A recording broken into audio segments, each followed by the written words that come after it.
My name is Anand, and this is my screencast for the homework 3 submission of DevOps. This is the code that I've used to implement the homework. It is a continuation from the workshop stub. And yeah, I'll quickly demonstrate the different functionality.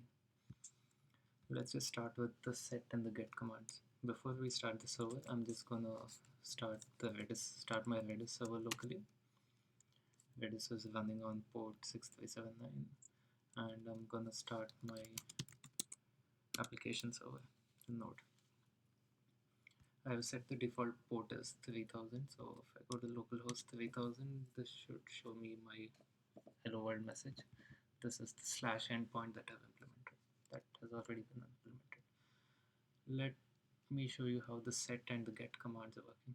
First, I'll just issue a get command and see what value I get. And as you can see, we are getting a null value.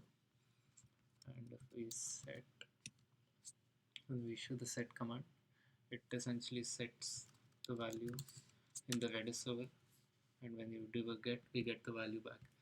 Also, there's a timeout associated with this value, and after 10 seconds, this value gets reset back to null. So if we check again, we should see that it becomes null. So this is the set and the get functionality.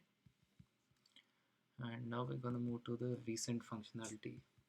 So for that, we're just going to invoke the recent endpoint. As you can see, it is displaying the last 5 recently used commands, starting with the home page, and then a get, a set, and 2 more gets, and then the current endpoint, which is the recent endpoint. Now I'm going to demonstrate the upload functionality and the meow endpoint.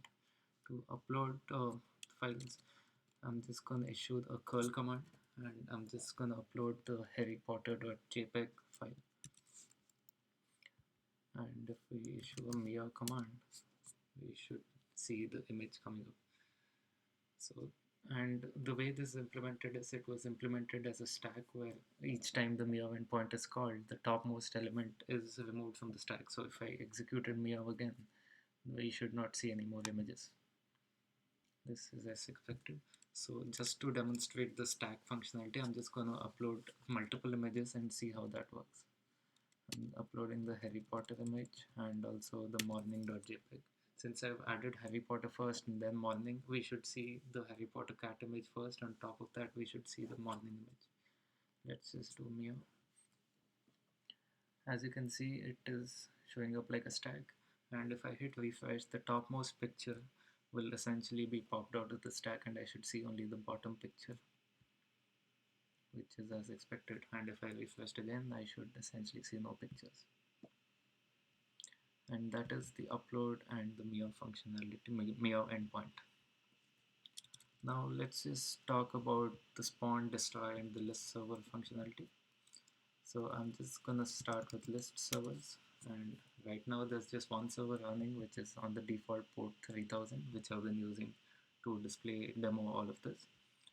Right now I'm gonna issue a spawn command.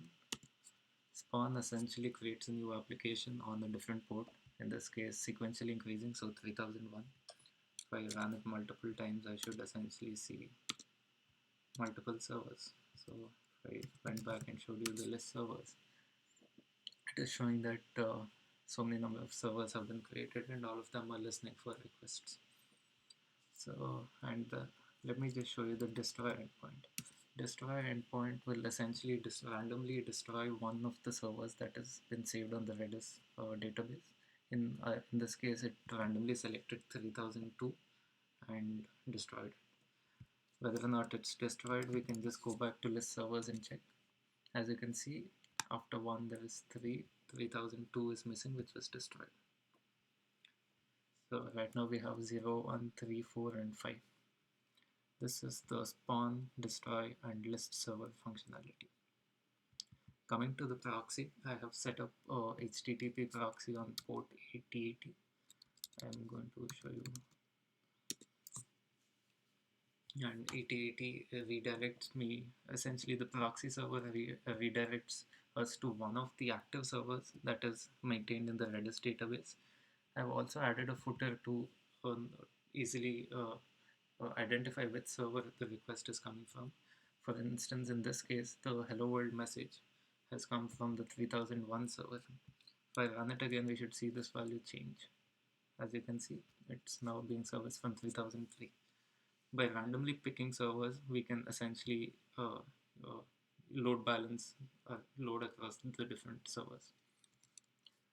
As you can see, it cycles between the different servers that we have. Not just the slash endpoint, we also can use any of the other endpoints, and all of them will be load balanced. For example, the list servers, if I run it multiple times, as you can see, it is being serviced from different hosts, different servers. This is the proxy functionality of my project. This completes my screencast. Thank you very much.